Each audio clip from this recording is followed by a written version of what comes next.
Hi you guys, I'm Dane, back from Sephora Boca Raton.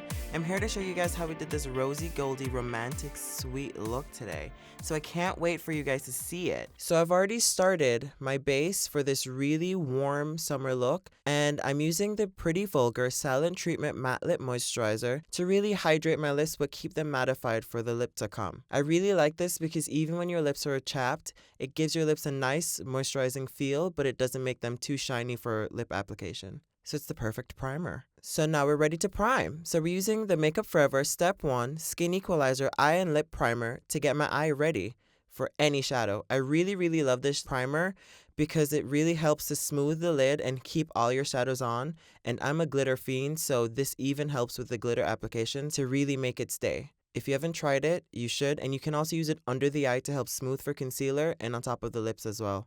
So we're going to be using the Natasha Denona Eyeshadow Palette 5 in colors 4 and 2. So going in with the color Cool Bronze, we're going to start using the 19 Sephora brush to really sculpt my contour for the eyes, because every good eyeshadow look starts with a good contour. I like to focus my eyeshadow in the outer corner because I also add dimension and depth to the outer corner of my eye. So starting with a lighter color and building the intensity with darker colors really solidifies the look. And even if you're not doing something dramatic, it gives you a nice playing ground to see where you want to go with your shadows. Paying close attention to your eye shape, you want to do the same step to the other side, but making sure that you're making them even. Now, one of my eyes is slightly larger than the other, so this is the perfect opportunity to make sure that they're symmetrical by contouring and creating a beautiful shape and structure with your base. Going in with the color Maroon from the palette 2, we're using that same brush and we're just intensifying that outer corner crease color to really give us that structural blend that we want. Do not be afraid to go back into the palette, you guys. Re-dip, reblend, reapply. That makes for a different application, and it makes for a smoother transition and a more intense color payoff. And sometimes if you feel you don't have enough pigment, you're probably right. Go add more. Just add more. And now you do it to the other side.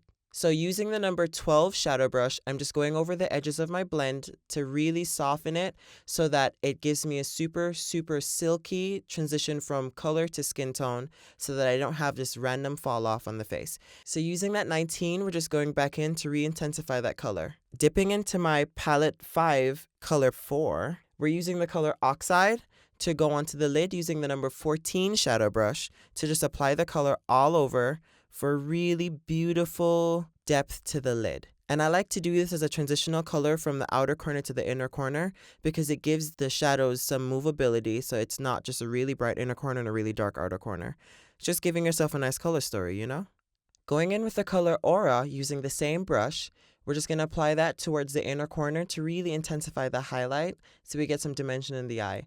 I love doing this look because it's an easy day look and the technique is the same. So you can swap the colors out for any color you like to create the same exact technique. So going in with my Pat McGrath Labs Perma Gel Ultra Glide Eye Pencil in Extreme Black, we're going to go ahead and tight line the upper liner as well as bring that a little bit into the crease because I want to add a little bit more dimension and definition to my outer corner. And we're just going to keep blending and applying. Now this liner is super smooth and it's super creamy, so hold it very gently because you don't need to press very hard to get a lot of pigment. I'm also taking this under my lash line to really wrap that black around so there's no loose skin showing through.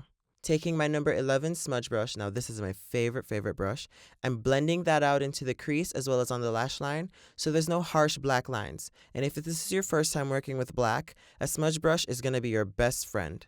So keep blending. Keep on blending. I'm also applying that same liner in the lower lash line right from the outer corner to the center of the eye and using the number 11 brush to blend forward to bring it a little bit more into the inner corner.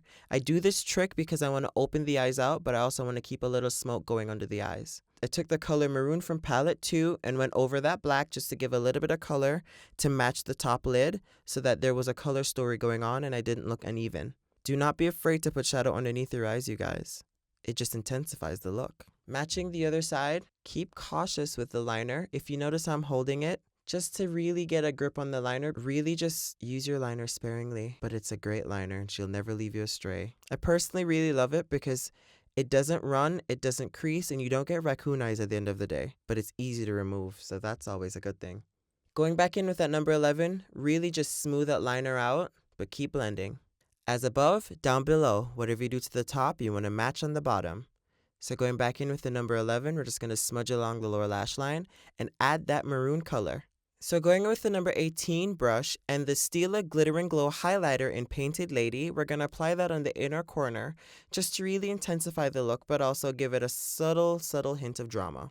And now it's time for some Kush, darling. With the Milk Makeup Kush High Volume Mascara, it's going to give you some intense love.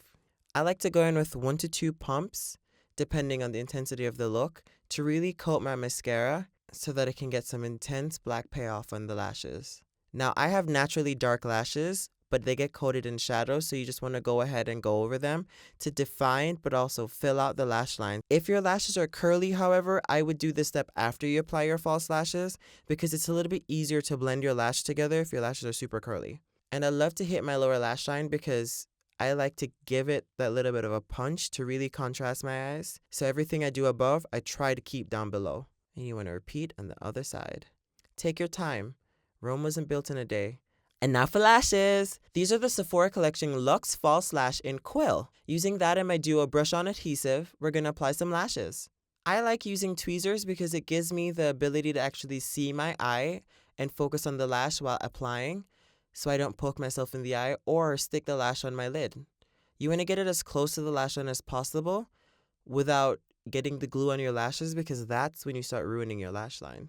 Luckily for me, I have a little bit of a curl under my lash line, so I can fit my lashes right there. If you don't, however, using a thicker band of liner on your lashes or a liquid liner gives you a better disguise around the lash line for application purposes.